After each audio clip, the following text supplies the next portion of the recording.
We have this concept of the nerve system as being an interface between your environment and you. How do you perceive your world? It has everything to do with the quality of communication inside your nerve system. When we're looking at that kind of function, I have this four-sphere model that I work out of. The first one, most people are going to be like, oh yeah, no duh. That's going to be your biological sphere. That's when we're looking at your heart function or your lung function. We're looking at your muscles, your posture, your structure. All of that kind of stuff tells us about your biological function. If you're going to crumple yourself up in like terrible forward posture and try to take a big breath in, you can't as big of a breath as you could if you were sitting upright. And so that's a really good example of what biological spheres look like. The second sphere, though, is just as important. In fact, I published a study a few years ago about postpartum depression that was groundbreaking in chiropractic. What we were able to look at, perinatal mood and anxiety disorders impact 1 out of 7 pregnancies. And looking at that huge issue, it's like the most common condition of pregnancy. It's more common than low back pain. Being able to figure out, is there something we can do as chiropractors about that? That became a very personal mission for me. And we did this huge study. We followed our patients for years and years. Lots and lots of patients put in information in this. And we tracked them with a specific instrument, asking about the quality of their life. What we found is that during the course of care, that we were actually able to improve quality of life for pregnant people, and then also improve that quality of life after the birth of their babies. And so when we're looking at things that we can do in the mental and emotional sphere, if we're asking you questions about depression or anxiety or OCD kinds of behaviors or anger, any of that kind of stuff, I want you to know that we have an open door policy for those kinds of feelings. I want you to be able to feel free to tell us about them, because there may be certain places where your brain, I can help, whether that's with a chiropractic adjustment. Sometimes it could be a nutritional thing too.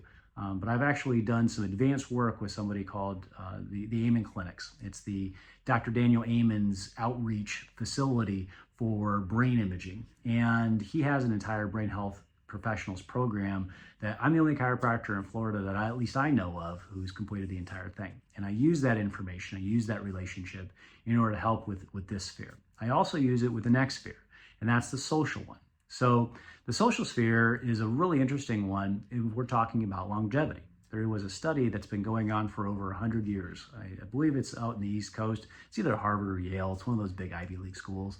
But what they did is they've been tracking people and asking them about happiness. And one of the things that seems to be true is we are a summation. We are kind of like a reflection of the 5 people that we have closest relationships with.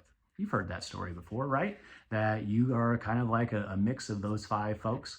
Well, it turns out when it comes to quality of life, even as we age, that's totally true. So if you are looking around at the people who you surround yourself with, that's a really important piece. It's also something that's specifically important for women.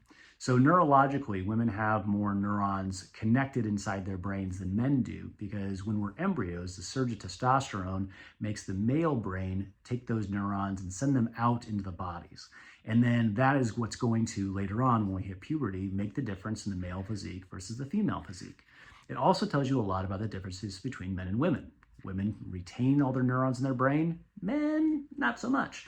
I say that jokingly, but it really has a lot to do with how we experience stress. So men have a tendency to do something we would call fight or flight. I'll get to that in a moment. And women have a tendency, under times of stress, to tend and befriend. They'll clean all the things. We'll see them do this during especially what we call nesting later on in pregnancy, as the sympathetic system starts its ramp up to get ready for delivery. So that social sphere, that ability to process, am I safe or not, is going to be a key component of something we're going to talk about in a little bit called polyvagal theory. The last sphere. And this sphere really became important to me in the last several years as I really kind of understood the biological aspects of health. I really understood the mental and emotional aspects of health. I really got on board with why we get together in community groups and parenting groups and play dates and how that was impactful for our health. But I didn't really get this last piece, but chiropractic's been talking about it since 1895 until recently. And that was me going through a pretty traumatic experience. Those of you who were here for Hurricane Ian know the devastation that caused in our community. If you weren't part of that and you've come in the aftermath of that, or maybe you're watching this outside of our area, I'll tell you, it was a devastating event. It was one of the worst hurricanes, top 5 ever to hit the United States. They had to recalibrate the sea level rise that they look at on the Weather Channel because of the 18-foot seas that came over Fort Myers Beach. Destroyed my son's school, daughter's school. It was just completely washed out. So many people lost their homes. And in fact, our hospital that's right next to both our practice and also where we live, they lost all of their power. And I had patients who were birthing and having to go to the bathroom in bags. I can't imagine what it was like going through pregnancy or being a baby during that time. But you look at that, and then you look at the addition of something like the lockdown. If they were in Southwest Florida, prior to that, we look at something like the trauma of Hurricane Irma, right? And these things start stacking on top of each other. We start to really feel like maybe we don't have all the control in the world, right? And that kind of aspect of understanding where you get your rules from in times like that, and the spiritual aspect of health, I think is also a super important thing to understand. So when we're talking about spirituality, I don't mean to talk about religion here. What I talk about is, where do you get senses of compassion and grace and forgiveness? And what kind of roles do those have in your life? Are you the kind of person who is easy to forgive a wrong, or do you hold on to that and look to get your revenge? What's the cost to your health of doing something like that? When we start talking about being able to measure it, there's something really interesting in a concept we call salutogenesis that my friend Dr. Joel Alcantara, who's my co-author in a lot of my papers, talks about. And he looked at sense of coherence amongst pregnant women who are under chiropractic care. Now, sense of coherence is the way that we measure something that we're going to call salutogenesis. It's your ability to find health resources. And when he was doing the study, he found an improved sense of coherence based off of, again, I'm going to use the fancy words called locus of control. That basically means, picture this. Picture you have a hula hoop and it fits around you, right? You can control all those things right around you, right? That is an internal locus of control.